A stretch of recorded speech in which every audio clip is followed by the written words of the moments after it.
बेलासेनि बयनिसिमबो जोंनि बाक्सा डिस्ट्रिक्ट बनसुनिफ्राय बयनिसिमबो गाहाम हामलायनाय थाबाय।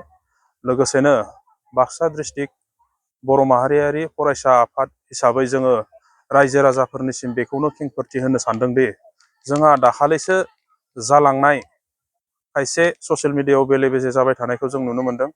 मानो होनना बुङोब्ला थांनाय 24/10/2025 जोङो क'क्राझार डिस्ट्रिक्टआव मोनसे सेन्ट्रेल एग्जिकिउटिभ लादोंमोन। बेयाव जोंनि एडभाइसार, जोंनि इन्टेलेक्सन गासैबो बेयाव जिरायनानै जोंनि मोनबा डिस्ट्रिक्टखौबो लानानै मोनसे सावरायमेल जानानै थाङो।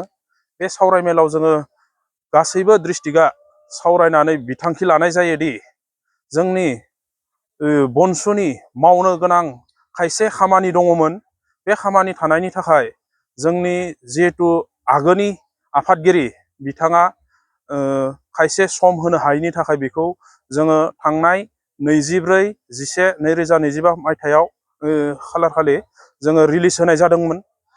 बिनि उनाव आरोबाव जोङो सावरायनायनि गेजेरजों मोनसे 4/12/2025 मायथाइयाव जोङो क'क्राझाराव बड'लेण्ड गेस्ट हाउसआव मोनसे सावरायमेल लाबावनाय जायो।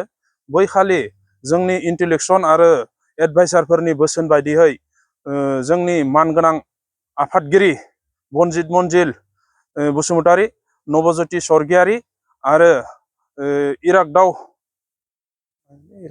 बसुमतारी आरो वाइटिं बसुमतारी बिथांमोनखौ जोङो एक्सपेल खालामदों होननानै फोसावनानै होखानाय जादोंमोन। नाथाय बिसोरो आरो ससियेल मिडियायाव फैनानै जानला मानला मिडिया बांसावगासिनो दङ।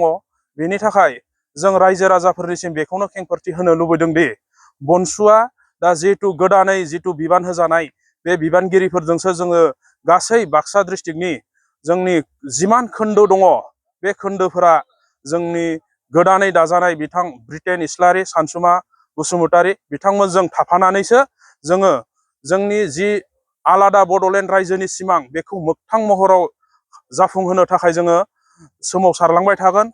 लोगोसेनो जोंनि बाक्सा डिस्ट्रिक्टनि गासै रायजो राजाफोरखौ जों बेखौनो मेसेज होनो सानदों, बनसुआ कुनु फेक्सन गैया, कुनु गोनो गोथो साननांगौ गैया।